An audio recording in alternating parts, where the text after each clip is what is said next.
Hello? Hello? Hello, doctor? Hello, doctor.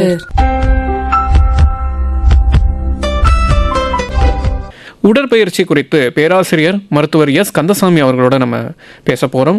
உங்களுடைய குறைகள், உங்களுடைய சந்தேகங்களை அவர்கிட்ட நம்ம கேட்டு தெரிவும் பண்ணிக்கலாம். அழைக்க வேண்டிய எண்கள் 29860038 மற்றும் 2952055554. முன்னிணைப்பாக 044 அப்படின்ற எண்ணை சேர்த்துக்கொள்ளலாம். நிகழ்ச்சியோட துவக்கத்துக்கு முன்னாடி நம்ம அரங்கத்துக்கு வருகை தந்திருக்கக்கூடிய டாக்டரை நம்ம அன்போடு வரவேற்கலாம். வணக்கம் டாக்டர். மாலை வணக்கம். நேயர்களுக்கு அனைவருக்கும் வணக்கம். டாக்டர், நம்ம நேயர்கள் வரதுக்கு முன்னாடி நான் ஒரு சில கொஷின்ஸ் வச்சுருக்கேன். உங்ககிட்ட நான் கேட்டு தெரிவு பண்ணணும்னு நான் ஆசைப்பட்றேன். கேட்கலாமா? ஓகே டாக்டர், இப்போ உடற்பயிற்சி செய்கிறதுடைய முக்கிய நன்மைகள் என்ன? அதெல்லாம் என்ன பண்ணலாம்? ஓகே, மனிதனுக்கு முக்கியமாக உண்ண உணவும் உறக்கமும் இது முக்கியம், ரொம்ப முக்கியம். இதில் உடல் நலம் காப்புறது உடற்பயிற்சி தான். இது பேசிக்காக இது ரொம்ப முக்கியம். இது வயது பாரபட்சம் பாராமல் சிறு வயது முதல் முதுமை வரை, அதாவது ஏஜிங்னு ஒன்று நம்பர் தான், ஏஜ் இஸ் மியர் நம்பர். ஸோ வயது பாரபட்சம் காரணமாக எல்லாரும் செய்ய வேண்டிய ஒரே பழக்க வழக்கம் உடற்பயிற்சி. ஒரு நாளைக்கு எவ்வளோ நேரம் உடற்பயிற்சி செஞ்சால் போதுமாக இருக்கும் டாக்டர்? இது எல்லாருக்கும் உள்ள முக்கியமான கேள்வி. 24 மணி நேரம் இருக்கும்போது 1 மணி நேரம், அதாவது அரை மணி நேரம் இருந்து 1 மணி நேரம் உடற்பயிற்சி செஞ்சால் முக்கியமான அவசியம். நம்ம உலக சுகாதார நிறுவனம் சொல்கிற மாதிரி WHO சொல்கிறாங்க. இவங்க வாரத்துக்கு தினமும் 1 மணி நேரம், வாரத்தில் 5 நாள். ஸோ மொத்தம் இது பண்ணாலே இது முக்கியமாக போதும்னு கருதுகிறாங்க.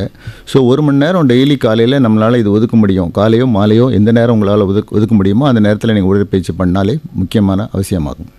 ஓகே டாக்டர், இப்போது எல்லா ஏஜில் இருக்கக்கூடிய மக்கள், இப்போ வயது வரம்பு இல்லைன்னு சொல்கிறீங்க, எல்லா ஏஜில் இருக்கிறவங்க ஒரே மாதிரி எக்ஸசைஸ் பண்ணணுமா, இல்லை ஒவ்வொரு ஏஜ் ஒவ்வொரு ஜென்ரேஷனுக்கு ஏற்ற மாதிரி ஒவ்வொரு எக்ஸசைஸ் இருக்குமா? ஆமாம், கண்டிப்பாக. இப்போ சின்ன குழந்தைகள்லாம் பெரிய வெயிட்லாம் தூக்க முடியாது, அதுமாரி பெரிய ரேஸ்லாம் கலந்துக்க முடியாது. ஸோ அவங்களால இந்த சின்ன பசங்களுக்கு நம்ம படிக்கும்போது பட்டிருப்போம், ஓடி விளையாடு பாப்பான்னு தான் சொல்லியிருக்காங்க. ஆமாம் டாக்டர். ஸோ அதனால் அவங்க உடற்பயிற்சிங்கிறது அவங்களுக்கு முக்கியமானது. இந்த காலகட்டத்தில் எல்லாருமே இந்த அலைபேசியில் போய் மாட்டிக்கிறாங்க, எல்லாம் மொபைல் கேமில் தான் ஆடிட்டுருக்காங்க. வெளியில் கிரவுண்டில் போய் கேம்ஸ் ஆடுறது ரொம்ப கம்மியாக இருக்குது. அப்படியே இருந்தாலும் வீட்டில் உள்ள கேம்ஸு, டிராயிங் அப்படி தான் போயிட்டுருக்காங்க. ஸோ உடற்பயிற்சிங்கிறது குழந்தை பருவத்திலேருந்தே இருக்கணும். சின்ன சிறுசு வயசுலேருந்து அவங்களுக்கு ஏற்றாப்போல விளையாட்டுகளே அவங்களுக்கு சொல்லிக் கொடுக்கலாம். இது நாளடைவில் அவங்க ஸ்கூல் லெவலில், ஸ்டேட் லெவலில், நேஷ்னல் லெவலில் கேம்ஸ் ஆடுறதுக்கும் அவங்களுக்கு ஒரு உந்துதலாக இருக்கும். இது குழந்தை பருவத்தில் அவங்களால என்ன முடியுமோ, இப்போ குழந்தை பருவத்தில் சைக்கிளிங் பண்ணலாம், நடக்கலாம், ஓடுறதுக்கு ட்ரை பண்ணலாம். இதெல்லாம் அவங்க பயிற்சி, அந்த நாளடைவு வளரும் பயிற்சியில் பண்ணலாம்.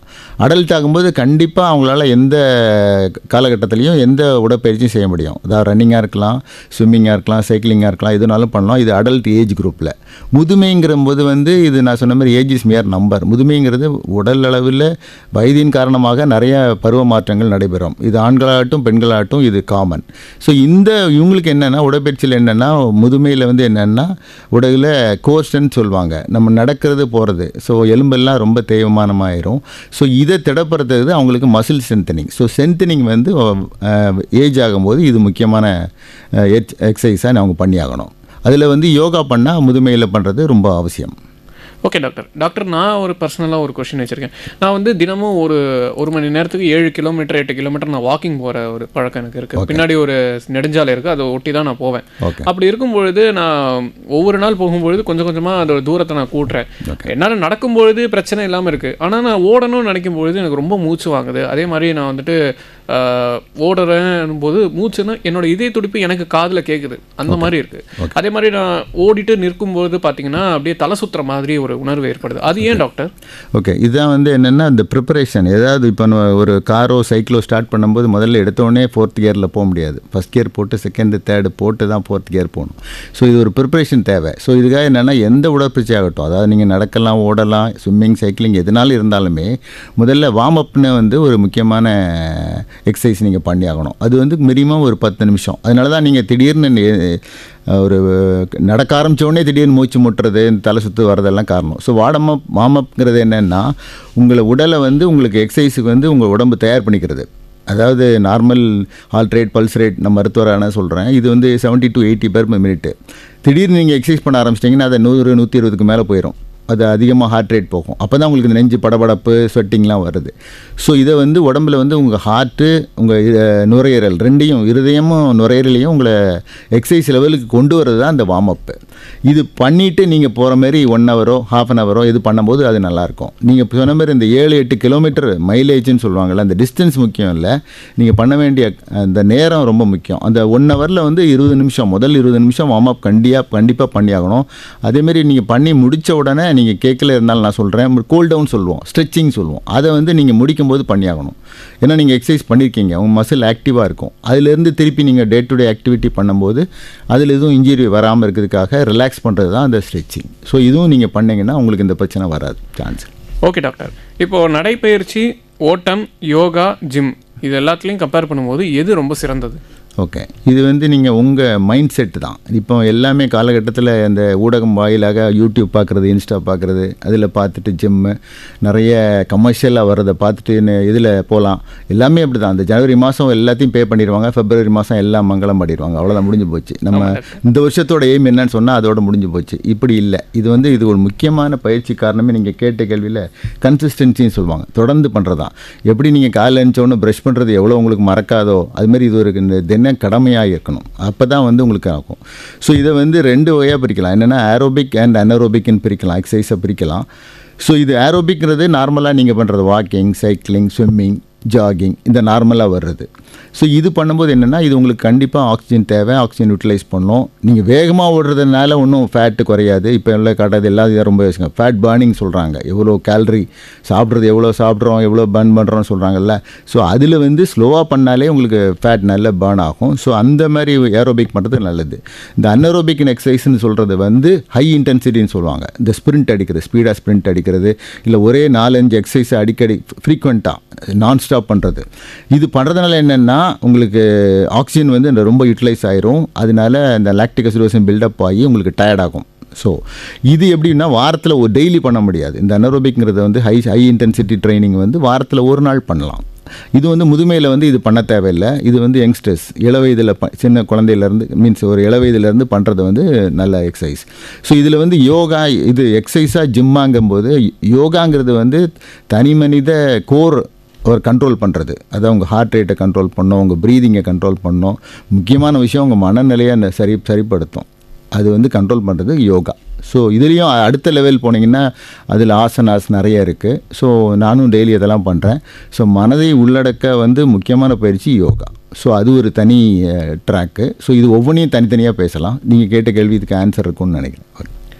ஓகே டாக்டர், இப்போ பொதுவாக வந்து மக்கள் வந்து எக்ஸசைஸ் பண்ண ஸ்டார்ட் பண்ணும்பொழுது அவங்க பண்ணுற ஃபர்ஸ்ட் மேஜர் மிஸ்டேக் என்னவாக இருக்கும் டாக்டர்?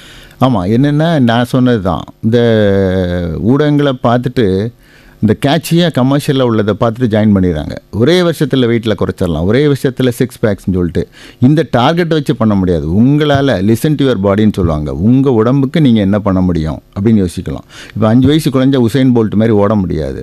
அதேமாரி 60 வயசு ஆள் வந்து அதேமாரி ஓட முடியாது. ஒரு மராத்தான் ஓட முடியாது, இல்லை ஒரு 42 கிலோமீட்டர் ஓட முடியாது. ஸோ உங்களால் என்ன முடியுங்கிறத பார்க்கணும். அது போக உங்கள் வேலைப்பளுவல், உங்கள் அன்றாட வேலையில் வந்து உங்களால் எவ்வளோ நேரம் ஒதுக்க முடியும். காலையில் டைமே இல்லை டாக்டர், நைட்டு தான் பண்ண முடியும்னா அப்போ நீங்கள் பண்ணுறதில் வேஸ்ட்டு. ஏன்னா காலையிலேருந்து ஃபுல்லாக நீங்கள் ஒர்க் பண்ணிகிட்ருக்கீங்க, அந்த டயர்ட்னஸ் இருக்கும். அப்போ போய் நீங்கள் எக்ஸசைஸ் பண்ணுறது கஷ்டம். ஸோ உங்களால் முடிகிற டைமில் வந்து அரை மணி நேரத்தில் என்ன பண்ண முடியுமோ அதை நீங்கள் பண்ணுறது தான் வந்து தலையாய கடமை. ஸோ அதை வச்சு நீங்கள் செலக்ட் பண்ணிக்கலாம், எந்த எக்ஸசைஸ் நீங்கள் எடுத்துக்கலாம், எதை பண்ண முடியும். ஸோ பேசிக்காக எல்லோரும் இல்லாமல் ஜிம் போக வேண்டாம், எந்த இது ஒரு இன்ஸ்ட்ருமெண்ட்டும் தேவையில்லை, ஷூ வேணும் அதெல்லாம் தேவையில்லை, எதுவும் இல்லாமல் பண்ண வேண்டிய ஒரே பயிற்சி நீங்கள் கேட்ட கேள்வியில் உள்ளது வாக்கிங் தான். இது பண்ணாலே போதும். இல்லாத ரோடு இல்லை, இல்லாத பார்க் இல்லை. ஸோ அதனால் எந்த நேரமும் நீங்கள் வாக்கிங் நடைப்பயிற்சி பண்ணுறதே பெரிய விஷயம். ஓகே டாக்டர், வணக்கம். ஹலோ ஹலோ சார், டாக்டர் பேசணும் சார். பேசலாம். யார் எங்கேருந்து பேசுகிறீங்க? நான் செங்கல்பட்டுலேருந்து நாகராஜன் சார்.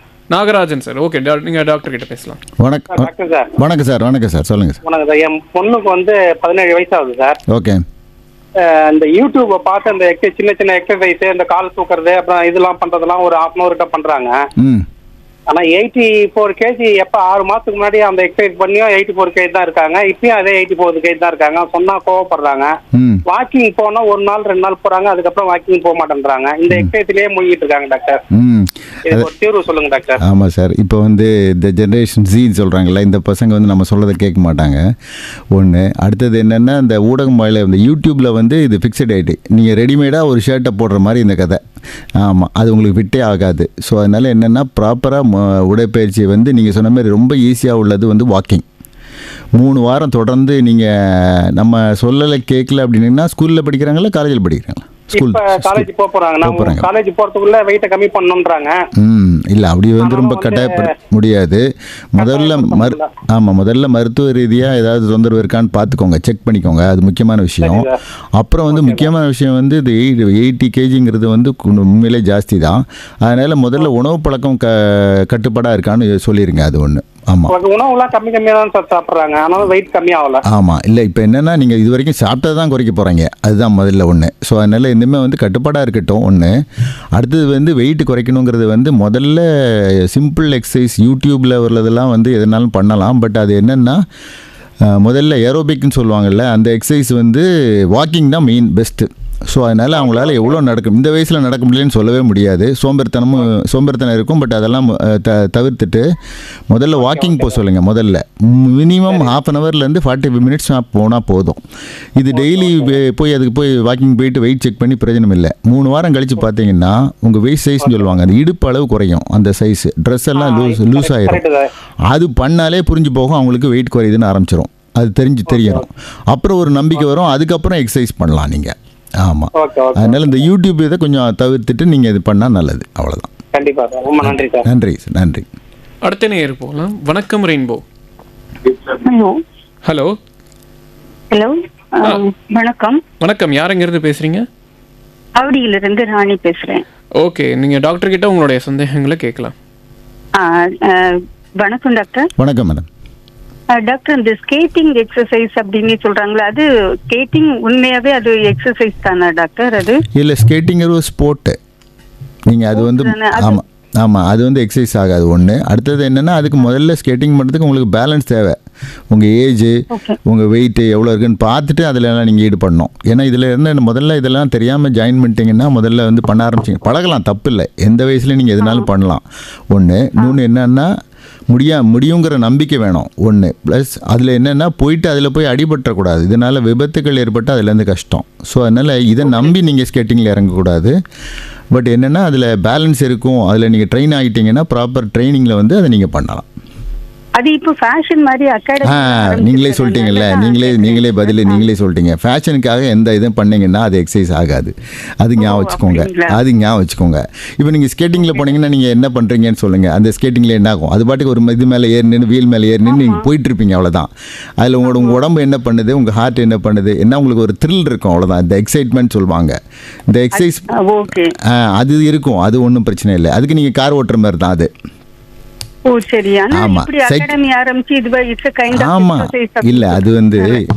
வந்து இப்போ உள்ள காலகட்டத்தில் குழந்தைகளை இருக்கணும்னா இந்த மாதிரி பண்ணால் தான் அவங்க வருவாங்க, இல்லைன்னா வரமாட்டாங்க. ஸோ அதுக்காக உள்ள கமர்ஷியலாக உள்ளது தான்.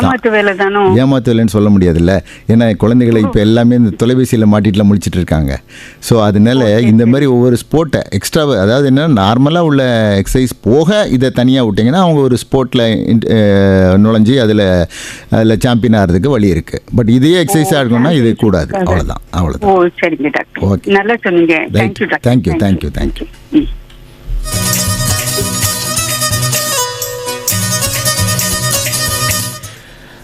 நேயர்கள் வந்து உங்களுடைய சந்தேகங்களை வந்து கேட்டு தெரியணும் அப்படின்னா அழைக்க வேண்டிய எண்கள் 29860038 மற்றும் 2952055554.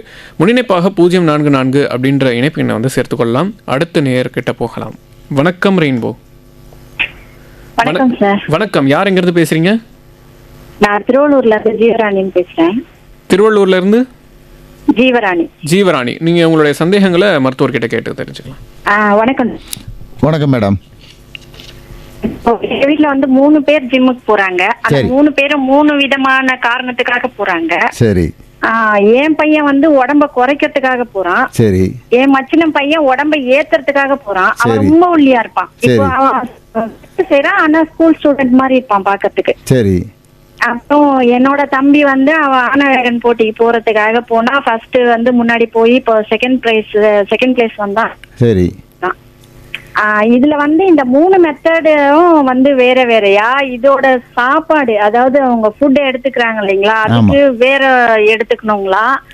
அதுக்கப்புறம் இப்போ என் பையனும் என் மச்சின பையனும் வேலைக்கு போயிட்டு நைட்டு 9 மணிக்கு போறேன்.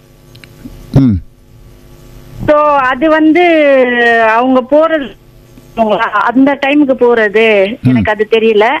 அதுக்கப்புறம் வந்து இப்போ ஜிம்முக்கு போறதுனால டெய்லி முட்டை அது இல்ல. இப்ப புரோட்டீன் வேணும்னா அதுக்கு வேற நம்ம சப்ஸ்டியூட் எடுத்துக்கலாம் இல்லைங்களா? இப்ப கடையில ஹை புரோட்டீன் சொல்றாங்க. ஆமா. அது எடுத்துக்கலாமா இல்ல முட்டை தான் சாப்பிட்டு ஆகணுமா? இது கொஞ்சம் கிளியர் பண்ணுங்க சார். ஓகே. நீங்கள் 3 பேர் சொல்லுவீங்களா, ஆளுக்கு ஒரு எய்ம்ஸ் வச்சுருக்காங்க. அந்த 3 பேர் எய்மும் கரெக்டு தான். ஒன்று. அடுத்தது என்னென்னா, இந்த மாதிரி ஒருத்தர் வந்து உடம்பு மெயின்டைன் பண்ணும், அதாவது வயது வித்தியாசம் பாராமல் ஜிம் போகிறது வந்து என்னென்னா, ஜிம்மில் என்னென்னா உபகரணங்கள் இருக்குது, இந்த வெயிட் இருக்கும். அது நீங்கள் வீட்லேயும் பண்ணலாம். வீட்டில் உங்களுக்கு இடம் இருந்ததுன்னா வீட்லேயே அந்த வெயிட்டெல்லாம் வாங்கி வச்சு நீங்களும் வீட்டிலே பண்ணலாம். இது வந்து மசில் ஸ்ட்ரென்தனிங் சொல்லுவோம். இந்த மசில் ஸ்ட்ரென்தனிங்கை வந்து சின்ன வயசுலேருந்து வயதான வரைக்கும் இது முக்கியமான குறிக்கோளாக இருக்கணும். எக்ஸசைஸில் நம்ம ஓடுறது, சைக்கிள் பண்ணுறது, இதெல்லாம் பண்ணுறது வந்து ஏரோபிக் எக்ஸசைஸ்னு சொல்லுவாங்க. ஜிம் போகிறது வந்து கோர் ஸ்ட்ரென்தனிங், அதாவது உங்கள் உடம்புல உள்ள மசிலை ஸ்ட்ரென்தன் பண்ணுறது. உடம்புல வந்து முக்கியமாக நம்ம உடம்பு நடக்கிறது, ஓடுறதுக்கெல்லாம் முக்கியமாக காரணம் ஒன்று எலும்பு, அடுத்தது சதைகள், அதான் அந்த மசில்னு சொல்லுவோம். ஸோ ஒருத்தர் போகிறது வந்து அவர் ஸ்ட்ரென்தனிங் போகிறாரு, அவர் ஃபிட்னஸுக்கு போகிறாரு, அவர் பாயிண்ட் கரெக்டு. அடுத்தது வந்து ஒல்லியாக இருக்கார், உடம்பு ஏற்றணும்னு போகிறது வந்து அவர் மசில் பில்ட் பண்ணணும். பில்ட் பண்ணுறது வந்து சாதாரண விஷயம் கிடையாது. அதனால அவருக்கு வந்து எக்ஸ்ட்ரா ப்ரோட்டீன் தேவை. மசில் வந்து ரொம்ப ஒல்லியாக இருக்கிறதுனால வெறும் எலும்பும் தோலுமாக இருக்கான்றாங்கல்ல, அந்த மாதிரி அவர் போன் வெயிட்னு சொல்லுவாங்க, அந்த மாதிரிலாம் இல்லை. அவருக்கு எலும்பு சதைகள் சேரணும் அப்படின்னீங்கன்னா ப்ரோட்டீன் நிறைய எடுக்கணும். அவர் ப்ரோட்டீன் சப்ளிமெண்ட் அவருக்கு தேவை இருக்கும். ஒன்று. அடுத்தது இன்னொருத்தர் போகிறான்றீங்க, அவர் வந்து எதுக்காக சொன்னீங்க? அவர் வெயிட் ஜாஸ்தி இருக்கான்னு சொன்னாங்கல்ல? இல்லை, ஆக்சுவலாக அவங்க சொன்னது ஒருத்தர் வந்து வெயிட் லாஸ் பண்ணுறதுக்காக, ஒருத்தங்க வெயிட் கெயின் பண்ணுறதுக்காக, இன்னொருத்தர் ஆணழகன். அது வந்து ப்ரொஃபஷ்னல். அவர் ப்ரொஃபஷ்னல் போகிறது வந்து கண்டிப்பாக அவர் ஜிம்மில் தான் பண்ண முடியும், தனியாக இருந்தால் பண்ண முடியாது. ஸோ அந்த ப்ரொஃபஷ்னலும் கரெக்டு. இந்த 3 பேர் நீங்கள் நான் ஆன்சர் பண்ணிட்டேன்னு நினைக்கிறேன். அடுத்தது வந்து என்னென்னா டைமிங், எப்போ போகணுங்கிற டைமிங். ஏதாவது எப்படின்னா, காலையில் போகிறது எப்போவுமே எக்ஸசைஸ் பண்ணுறது உடம்புக்கு நல்லது. உடம்பு வந்து ரெஸ்ட்டில் இருக்கும், ரெஸ்ட்லேருந்து போகும்போது உங்களால் எக்ஸசைஸ் பண்ண முடியும். நீங்கள் ஒரு நாள் ஃபுல்லாக வேலை பார்த்துட்டு நைட் 9 மணிக்கு அப்போ தான் டைம் இருக்குன்னு போனீங்கன்னா, அப்போ வந்து உங்கள் உடம்பு ரிலாக்ஸ் பண்ண வேண்டிய டைம். அப்போ வந்து ரொம்ப டயர்டாயிரும். அதுக்கப்புறம் உங்கள் தூக்கமும் பாதிக்கும். உடம்புக்கு எக்ஸசைஸ் எவ்வளோ முக்கியமோ அதுமாதிரி தூக்கமும் ரொம்ப முக்கியம். ஸோ அந்த டைம் போகிறது அவ்வளோ நல்லதில்லை. அடுத்தது வந்து நீங்கள் சொல்கிற மாதிரி ப்ரோட்டீன் கண்டிப்பாக டெய்லி எல்லாருக்குமே, அந்த எக்ஸசைஸ் பண்ணுறவங்களுக்கு மாத்திரம் இல்லை, எல்லாருக்குமே ப்ரோட்டீன் அவசியம். அதுக்காக நீங்கள் சொன்ன மாதிரி எக்கில் எடுத்துக்கலாம். ஒரு ப்ரோட்டீன் வந்து ஒருத்தருக்கு நீங்கள் கேட்கல, அதனால் சொல்கிறேன். 1 கிராம் பெர் கேஜி பாடி, ஒரு மனுஷனுக்கு வந்து எவ்வளோ கேஜி, 1 கிராம் பெர் கேஜி வந்து ப்ரோட்டீன் அவசியம். அதனால் அவங்க எக்கு அதுக்கு ஏற்றால எடுத்துக்கலாம். ஆனால் செயற்கை முறையில் ப்ரோட்டீன் எடுத்துக்க அவசியம் தவிர்க்கிறது மிக்க நல்லது. ஓகே டாக்டர், நம்ம அடுத்த நேர்கிட்ட போகலாம். வணக்கம் ரெயின்போ. வணக்கம் சார், நான் வேலூர் மாவட்டம் கட்பாடியிலிருந்து சந்திரசேகர் பேசுறேன். ஓகே சந்திரசேகர், நீங்க உங்களுடைய சந்தேகங்களை வந்து டாக்டர் கிட்ட கேட்கலாம்.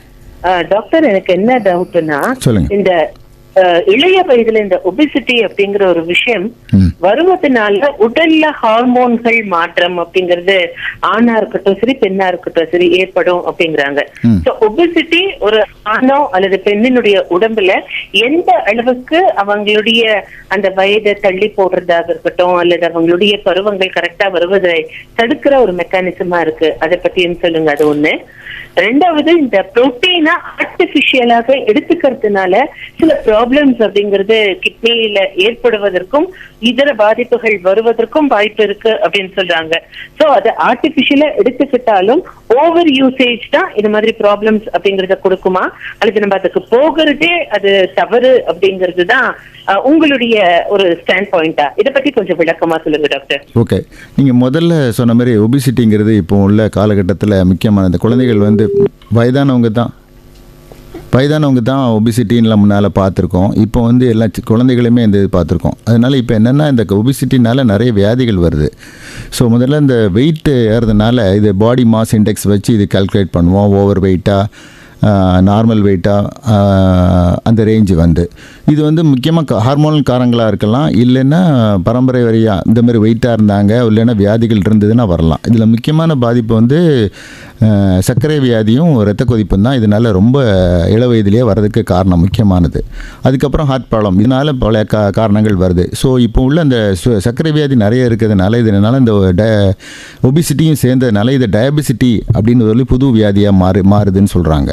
ஸோ இதுக்கு முக்கியமான காரணம் என்னன்னு கேட்டிங்கன்னா, நீங்கள் மருத்துவரை அணுகி வேறு ஏதாவது ஹார்மோன்கள் பிரச்சனைலாம் செக் பண்ணுறது முதல் விஷயமா இருந்தாலும், இந்த மாறுபடும் அவசர உலகில் இந்த ஸ்விக்கி இதிலெல்லாம் சாப்பிட்ற மாதிரி இந்த ஃபாஸ்ட் ஃபுட்டு சாப்பிட்றது தான் முக்கியமான காரணம். இது வந்து நம்ம மைண்ட்ஃபுல் ஈட்டிங் நம்ம சாப்பிட்றத நம்ம என்ன சாப்பிட்றோன்னு தெரிஞ்சு சாப்பிட்டோம்னா இந்த ஒபிசிட்டிக்கு போகிறதுக்கு காரணம் இல்லை. அதுக்கப்புறம் நேரம் தவறாமல் உணவு உண்பது ரொம்ப முக்கியமான விஷயம். அதேமாதிரி லேட் நைட்டில் சாப்பிட்றது, லேட் நைட்டில் பார்ட்டி, லேட் நைட்டில் விருந்து, இதெல்லாம் வந்து காரணம், ஒபிசிட்டி காரணம். அடுத்து தூக்கமும் இதோட சேர்ந்து ஒரு காரணம். இதோட இன்னொரு கேட்டது வந்து புரோட்டீன், செயற்கை புரோட்டீன் வந்து கண்டிப்பாக அதை சேர்த்திங்கன்னா நாளடைவில் உடனே இருக்காது, நாளடைவில் இருக்கும். பட் குறுகிய காலகட்டத்தில் இப்போ இதுக்கு முந்தின நேயர் கேட்ட மாதிரி ஒரு ஆணழகன் போட்டிக்கு போகிறேன் இதுக்கு மாதிரி போனால் அதுக்காக செயற்கை சப்ளிமெண்ட் கொஞ்சம் எடுத்து ஆகணும், வேறு வழி இல்லை. பட் நார்மலாக போகிறது அது அவசியம் இல்லை. அதுக்கு வந்து நமக்கு உள்ள உணவு, நம்ம அன்றாடம் சாப்பிட்ற உணவு வழக்கங்களே நிறைய புரோட்டீன் இருக்குது, அதை எடுத்துக்கலாம். ஓகே டாக்டர், நம்ம அடுத்த நேருக்கு போகலாம். ஓகே, வணக்கம் ரெயின்போ. செங்கல்பட்டுலேருந்து சம்பத் ஃப்ரம் செங்கல்பட்டு. ஓகே, உங்களோட சந்தேகங்கள் டாக்டர் கிட்ட கேட்கலாம். வணக்கம் டாக்டர். வணக்கம், சொல்லுங்கள். சார், நான் வந்து யோகா ஒரு 1/4 மணி நேரம் செய்யணும் சார். சரி. ஒரு 20 வருஷத்துக்கு முன்னே 2 தோள்பட்டையும் அப்படியே விட்டு போகும் சார். சரி. தலைகாணியே போட மாட்டேன். சரி. ஆனா அது செய்ய ஆரம்பிச்சுன்னா அது வழியே இல்லை சார். இப்போ தப்பி தவறி கொஞ்சம் லேசா சின்ன மெல்லிசா தலைகாணி வச்சோம்னா வந்துருச்சு, அதான் திருப்பி செய்ய ஆரம்பிச்சிட்டேன். இப்போ வலிலாம் இல்லை சார். அது யோகால ஒரு நல்ல இது இருக்குதா போயிட்டு. ப்ரெஷர் மட்டும் எனக்கு இருக்கு சார், 140 150 இருக்கு. சுகர்லாம் கிடையாது.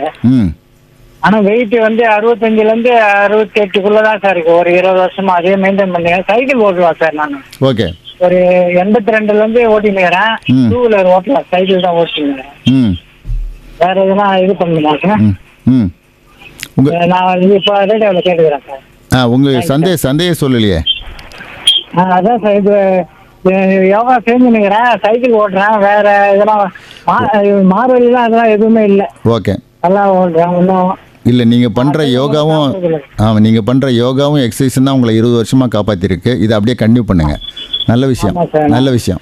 ஓகே ஓகே ஓகே, நன்றி டாக்டர். ஆனால் அவர் வந்து சொன்னார், நான் தலைகாணி போடும்பொழுது எனக்கு ரொம்ப வலி எடுக்குது அப்படின்னு சொல்கிறாரு. அது எதுக்கு டாக்டர் அந்த மாதிரி ஆகுது? இல்லை, அதாவது சில பேர் இந்த சுகமாக தூங்குறான்னு சொல்லிட்டு ஒரு தலைவணிக்கு 2 தலைவணி வச்சுக்கிறது, இல்லைன்னா படுத்துக்கிட்டே பேப்பர் படிக்கிறது, இந்த லேப்டாப் பார்க்குறது, இந்த வசதிக்காக பண்ணுவாங்க.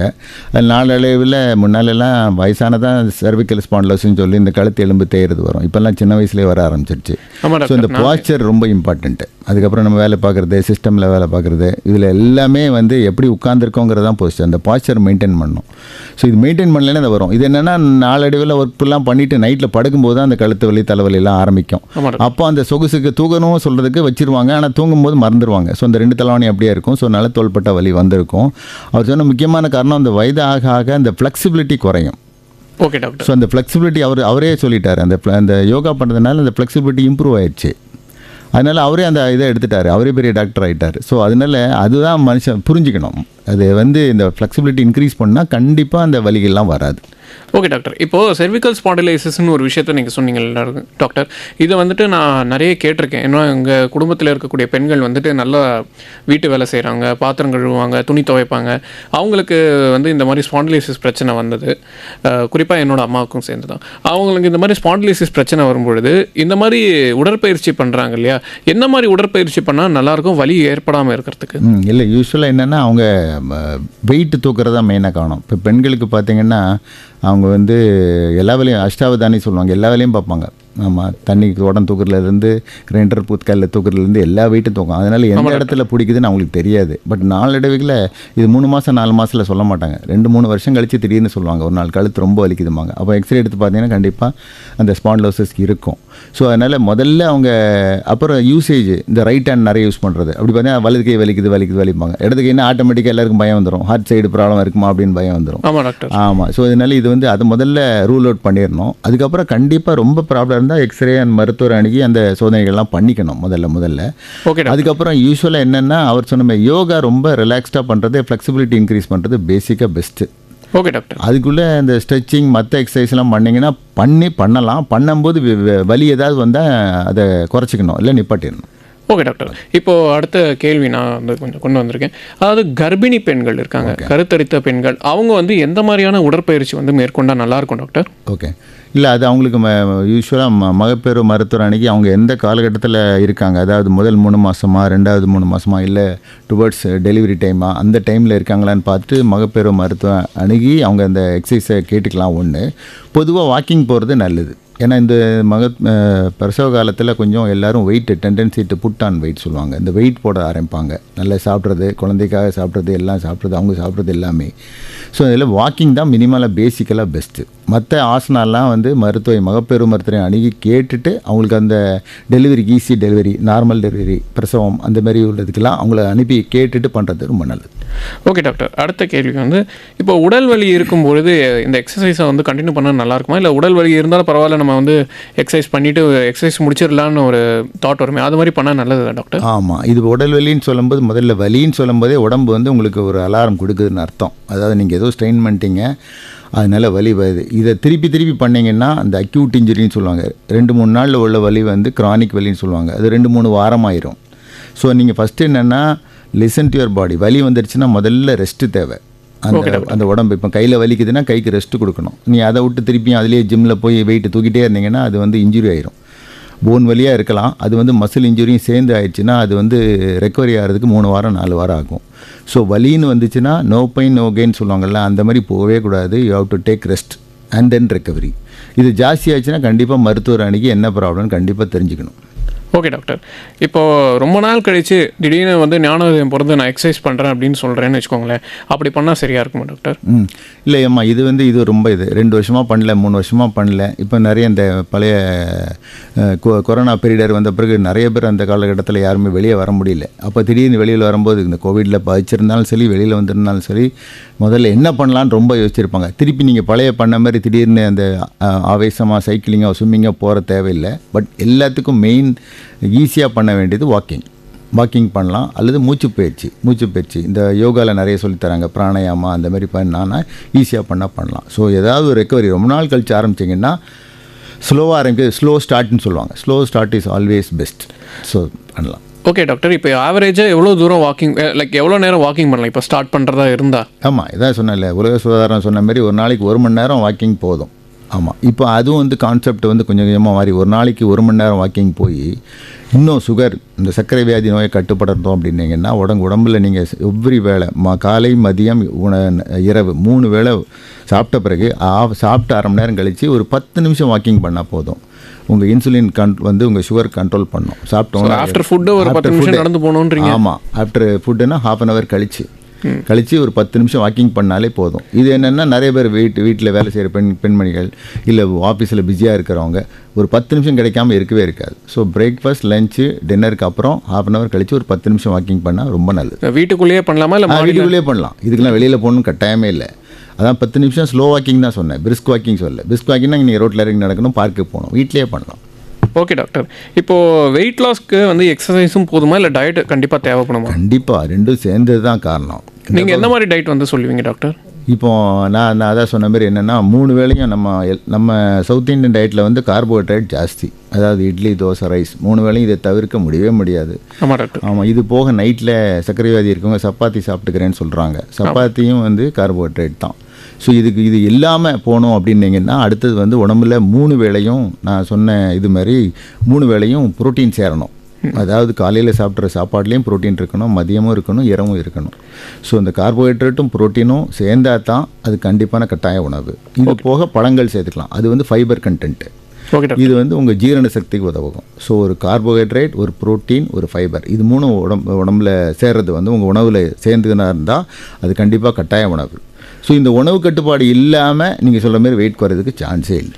Okay doctor. இப்போ சைவம் சாப்பிட்றவங்க, அசைவம் சாப்பிட்றவங்க என்ன மாதிரியான புரோட்டீன் வகை புரோட்டீன் வந்து கிடைக்கணும்னா என்ன மாதிரி உணவுகள் சாப்பிட்லாம்? ஓகே, இப்போ அசைவம்னு சொன்னீங்கன்னா அவங்களுக்கு வந்து ஃபுல்லாகவே 100% புரோட்டீன் கிடைக்கிறதுக்கு சான்ஸ் இருக்குது. எக்கில் இருக்குது, சிக்கன், எல்லாம் அந்த இறைச்சிகள் எல்லாத்துலேயுமே இருக்குது. இப்போ வெஜிடேரியன் புரோட்டீனில் என்ன புரோட்டீன் எடுத்தாலும் 50% கார்போஹைட்ரேட், 50% தான் வந்து புரோட்டீன். ஸோ அவங்க வந்து புரோட்டீன் இன்க்ரீஸ் பண்ணிக்கலாம்.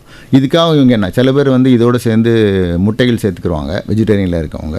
இல்லை அப்படின்னீங்கன்னா வெஜிடேரியன்லேயே உங்களுக்கு சைவத்துலேயே உங்களுக்கு நிறைய புரோட்டீன் இருக்குது. நார்மலாக சிம்பிளாக தயிர் எடுத்துக்கலாம், தயிர்லேயே நிறைய புரோட்டீன் இருக்குது. அதுக்கப்புறம் நம்ம பருப்பு வகைகள், அதில் எந்த சுண்டல் அந்த மாதிரி அளவுகள் கூட நிறைய புரோட்டீன் இருக்குது. அது போக பன்னீர், ஸோ அதில் நிறைய புரோட்டீன் இருக்குது. ஸோ இந்த பன்னீர் எடுத்துக்க ரொம்ப நல்லது. இது போக சர்க்கரை வியாதி வந்தது, கார்போஹைட்ரேட் குறைக்கணுன்னீங்கன்னா சிறுதானியங்கள் எடுத்துக்கிறது நல்லது. அதை எடுத்திங்கன்னா உங்களுக்கு பசி அளவும் குறையும். இந்த கிளைசிமிக் இண்டெக்ஸ்னு சொல்லுவாங்க, அது ரொம்ப லோ. ஸோ சர்க்கரை வியாதி போகிறத தவிர்த்துக்கலாம். Okay doctor. அடுத்த நேர நோக்கி நம்ம போகலாம் டாக்டர். வணக்கம் ரெயின்போ. வணக்கம்.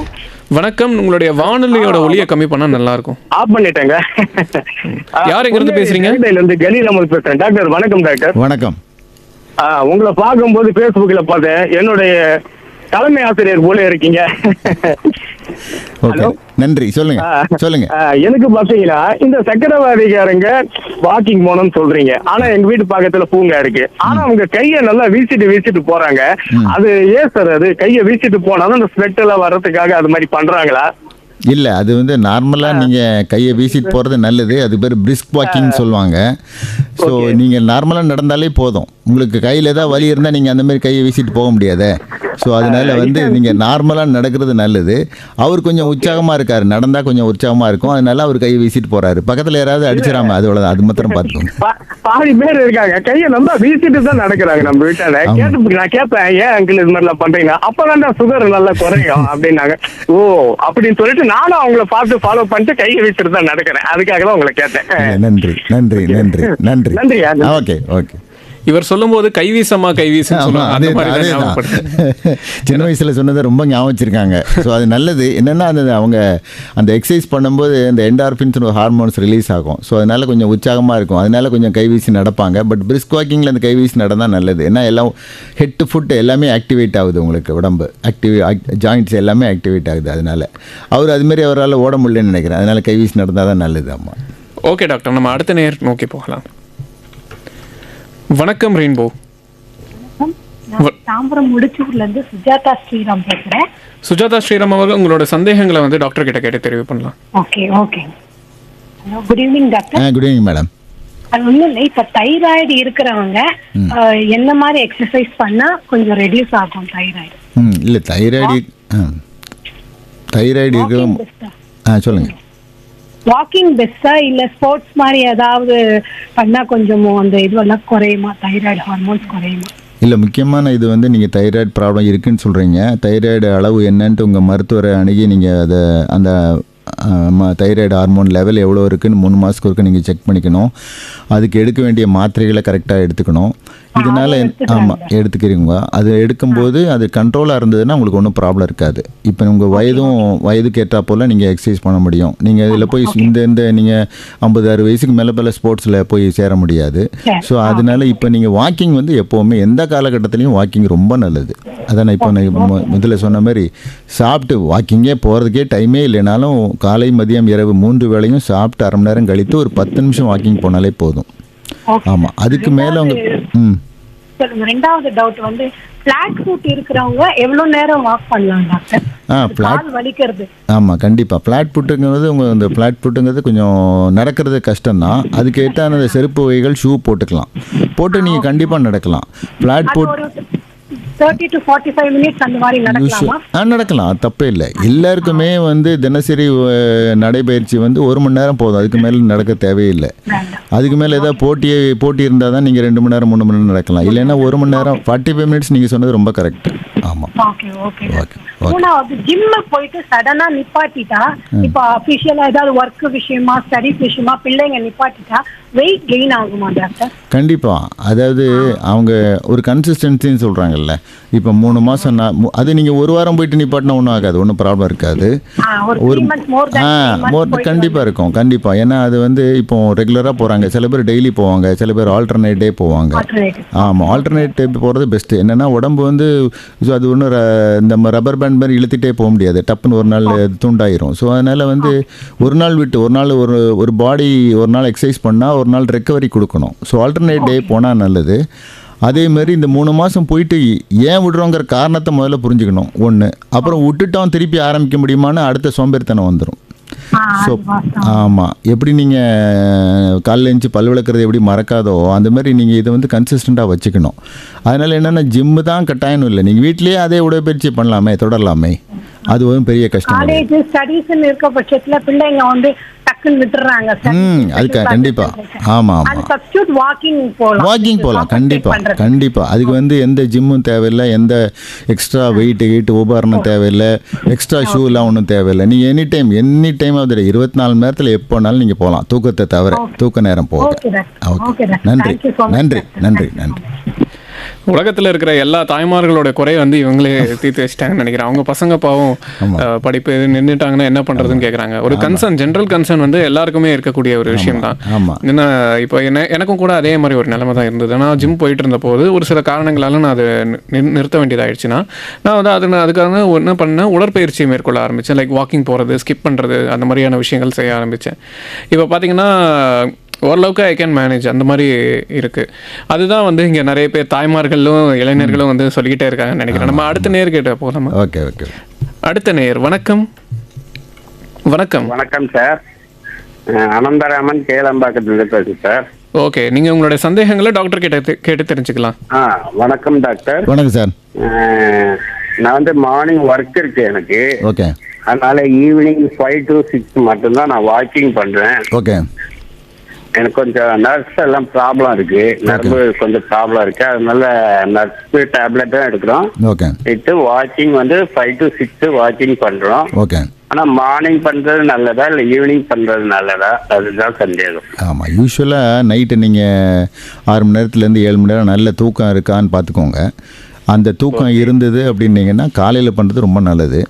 அதனால என்னன்னா கொஞ்சம் சில பேர் நமக்கு ஒர்க் நிறைய இருக்கு, அதனால ஆமாம் என்னென்னா அந்த காலையில் இன்னொன்று சில பேர் காலையில் சீக்கிரம் எந்திரிப்பாங்க, சில 4 மணி 5 மணிக்கு எந்திரிச்சு எக்ஸசைஸ் முடிச்சுட்டு வேலைக்கு போவாங்க. அந்த மாதிரி பழக்கம் இருந்தால் பண்ணலாம். இல்லைன்னா ஈவினிங் வந்து நீங்கள் என்ன வேலை பார்க்குறீங்கன்னு தெரியல, அந்த அளவு வேலைப்பளவு ஜாஸ்தியாக இருந்தால் நீங்கள் ஒர்க் வந்து வீட்டு ஒர்க் தான், வெளியே ஒர்க் எல்லாம் எதுவும் போகல, நாங்கள் ஓகே வீட்டில் தான் இருக்கோம். அதனால வந்து எங்களுக்கு 5 to 7 வரையும் எங்களுக்கு ஃப்ரீ டைமு. ஓகே. அதனால மாடி மேலே வாக்கிங் அது நல்லது தான் சார், ஈவினிங் பண்ணுறது நல்லது தான். ஆமாம் ஆமாம். ஓகே சார், நன்றி. நன்றி சார், நன்றி.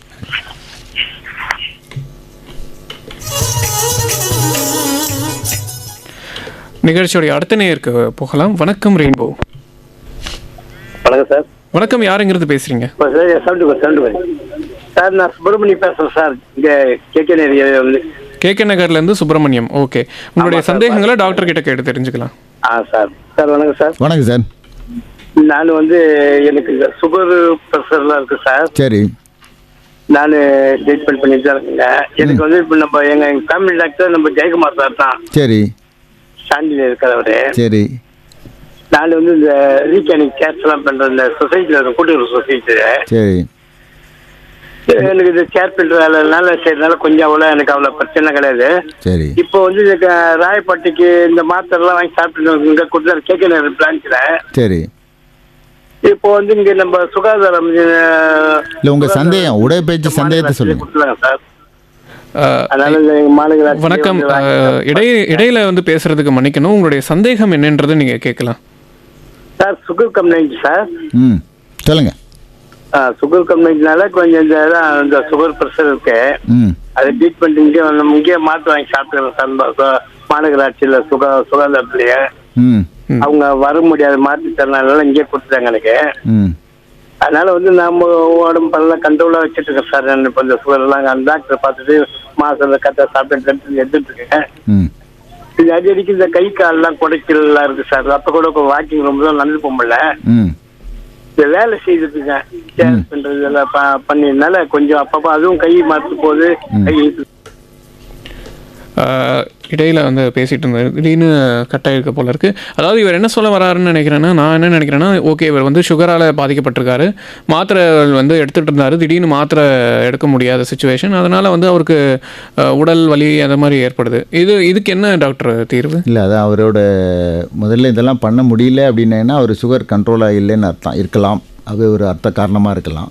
அதனால் அவர் மருத்துவர் அன்றைக்கி இந்த சுகர் கண்ட்ரோலாக இருந்தால் அதெல்லாம் பண்ண முடியும். இதனால் சர்க்கரை வியாதினால் அந்த நரம்பு தசைகள்லாம் பாதிப்பு இருக்கும். அதனால் அவருக்கு அதுக்கு நடக்க முடியாமல் போயிருக்கலாம். ஸோ இதை ரெண்டையும் அவருக்கு சரி பண்ணிட்டார்னா அவர் கொஞ்சம் கொஞ்சமாக நடக்கலாம். ஓகே டாக்டர், நம்ம வந்து அடுத்த நிறைவு நேர், அதான் இந்த நிகழ்ச்சியுடைய நிறைவு நேயர்கிட்ட போகலாம். வணக்கம் ரெயின்போ. வணக்கம். வணக்கம் சார். வணக்கம், யாருங்கிறது பேசுறீங்க? நான் மேடவாக்கத்துல இருந்து சித்ரா சார். மேடவாக்கம் சித்ரா, உங்களுடைய சந்தேகங்களை டாக்டர் கிட்ட கேட்கலாம். வணக்கம் டாக்டர். வணக்கம் மேடம். சார் எனக்கு வந்து ஒரு 3 வருஷமா இருக்கு சார் சுகரு. சரி. மாத்திரை சாப்பிட்டு இருக்கேன் சார். சரி. கால் வலி கொஞ்ச நாளா இருந்தது, அதுக்கு இப்ப போய் ஒரு 3 மாசமா மாத்திரை சாப்பிட்டேன் சார். சரி. அது நடைபயிற்சி நேரம் கிடைக்கும் போது காலையில இல்ல சாயந்தரம் அந்த மாதிரி செய்யறேன் சார். சரி. கால் வலி இருக்கும் போது அந்த மாதிரி செய்யலாமா சார்? இல்லை, எப்போவுமே எந்த கால்வலின்னு இல்லை, நீ உடம்புல எங்கே வலி இருந்தாலும் முதல்ல அதுக்கு ரெஸ்ட் கொடுங்க. 3லேருந்து 2-3 நாள் ரெஸ்ட்டு கொடுத்துட்டு அந்த வலி சரியாயிடுச்சுன்னா நீங்கள் தொடர்ந்து நடைப்பயிற்சியே பண்ணலாம். நடைப்பயிற்சியில் ஒன்றும் பெருசாக பாதிப்பு ஒன்றும் இருக்காது.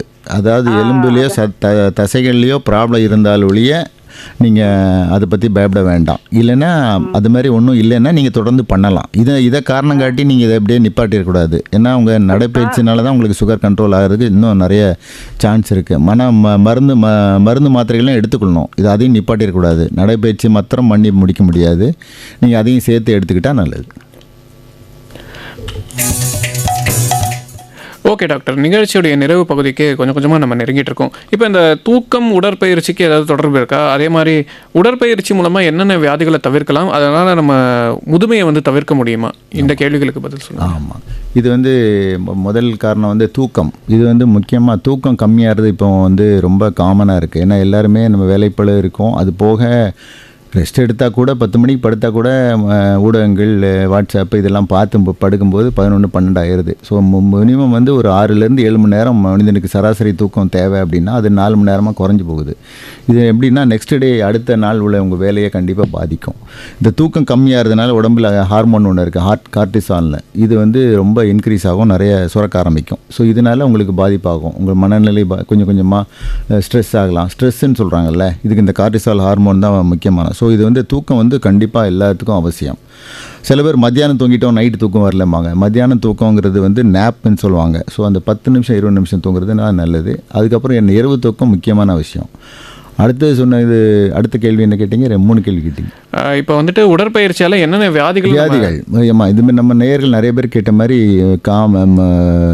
முக்கியமான வியாதிக்கான சர்க்கரை வியாதி, இரத்த கொதிப்பெல்லாம் வந்து நீங்கள் வந்தாலும் வருமுன் காப்போன்னாலும் இந்த நடைப்பயிற்சியிலேயே பாதியை கண்ட்ரோல் பண்ணலாம். 3 வாரம் தொடர்ந்து பண்ணிங்கனாலே உங்களுக்கு வந்து இந்த கண்ட்ரோல்லாம் தெரியும். ப்ரெஷர் குறையும், சர்க்கரை வியாதி குறையும். ஓகே டாக்டர், இப்போ அந்த முதுமையை தவிர்க்கிறது வந்து நம்ம உடற்பயிற்சி மூலமாகவே தவிர்க்கலாம். ஆமாம், அதான் சிம்பிளாக சொல்லணுன்னா 4 காலில் நடக்க ஆரம்பித்து 2 காலில் நடந்துகிட்டு இருந்தோம். முதுமையில் வந்து 3வது காலில் தேடக்கூடாது, அதாவது வாக்கிங் ஸ்டிக்கு தேடக்கூடாது. ஸோ அதுக்கு வந்து நம்ம ஸ்டெபிலிட்டின்னு சொல்லுவோம், அந்த ஃப்ளெக்சிபிலிட்டின்னு சொல்லுவோம். ஸோ அதை தவிர்க்கிறதுக்கு வந்து அந்த கோர் ஸ்ட்ரென்த், அதில் முக்கியமாக அந்த வயசு ஆக ஆக அந்த யோகா பயிற்சி, மூச்சு பயிற்சி, உடம்பு இந்த நிலையாக நிற்கிறது, இந்த ஸ்டெபிலிட்டி, ஃப்ளெக்சிபிலிட்டி இது மாதிரி பண்ணுறது நல்லது. ஓகே டாக்டர், நீங்கள் இவ்வளோ நேரம் வந்துட்டு மக்களுடைய கேள்விகளுக்கெல்லாம் பதில் சொல்லிட்டு இருந்தீங்க. அதுக்கு ரெயின்போ எஃப்எம் சார்பாக எங்கள் சார்பாக உங்ககிட்ட வந்து நன்றிகளை தெரிவித்துக்கிறோம். நேர்கள் சார்பாகவும் உங்ககிட்ட நாங்கள் ரொம்ப தேங்க்ஸ் சொல்லிக்க விரும்புகிறோம். நிகழ்ச்சியில் கலந்துக்கிட்டு நிறைய பேரோட சந்தேகங்களை தீர்த்ததற்கு மிக்க நன்றி. நன்றி, மிக்க மகிழ்ச்சி.